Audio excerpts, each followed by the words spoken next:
त्यापूर्वी मी सुशील शेजुले आहेत, आम्ही शिक्षक संघटनेचे अध्यक्ष. त्यांची बाजू या संदर्भातली आपण जाणून घेऊयात शिक्षक आणि विद्यार्थी या अनुषंगानं. सुशीलजी. खरं तर गणेशजींनी जी सुरुवात केली, की महाराष्ट्रातील शाळांमध्ये मराठी सक्ती आहे. मुळात मला असं वाटतं, खरं तर त्यांनी समजून घ्यायला पाहिजे. बऱ्याच शाळांमध्ये अजूनही मराठी सक्ती झालेली नाहीये. एक कायदा यांनी काढला होता. त्या कायद्याचं सुद्धा पालन होताना दिसत नाहीये. आता तो मुद्दा जरी नसला, त्यांनी सुरुवात जी त्यांनी केलेली आहे, की मराठी सक्ती ही आहेच आणि वारंवार अनेक राजकारणी सुद्धा हे सांगताना दिसतात, की मराठी सक्ती आपण केलेली आहे. हं, परंतु प्रत्यक्षात ही मराठी सक्ती शाळांमध्ये नाहीये. त्याची अंमलबजावणी होत नाही. त्याचा कायदा आपण केला होता. ₹1,00,000 दंड असं त्या कायद्यामध्ये हं. सुचवलं होतं. मला असं वाटतं गणेशजींनी माहिती घ्यायला हवी आणि त्यांनी पुढे असं म्हटलंय, की हिंदी सक्ती आपण कुठे केलेली आहे. खरं तर अतिशय धादांत सगळे नेते खोटं बोलत आहेत.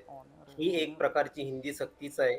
आपण चांगल्या पद्धतीने जर त्या शासन निर्णयाचा आणि शुद्धीपत्रकाचा जर अभ्यास केला, तर त्याच्यामध्ये स्पष्टपणे असं म्हटलेलं आहे, की त्याचा अर्थ जो निघतोय, तो अर्थ एकच निघतोय, की तुम्हाला हिंदीच घ्यावी लागणार आहे. आपण सोशल मीडियामध्ये, बातम्यांमध्ये, वर्तमानपत्रामध्ये मागील काही दिवसापासून सातत्याने बघतोय. 20 विद्यार्थ्यांनी मागणी केली तर त्यांना ती भाषा देणार. हे शक्य आहे का? तुम्ही अजूनही शिक्षक भरती पूर्ण करू शकलेले नाहीत.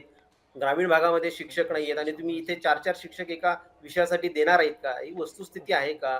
हे हास्यास्पद आहे सगळं. हे सरकारने समजून घ्यायला पाहिजे.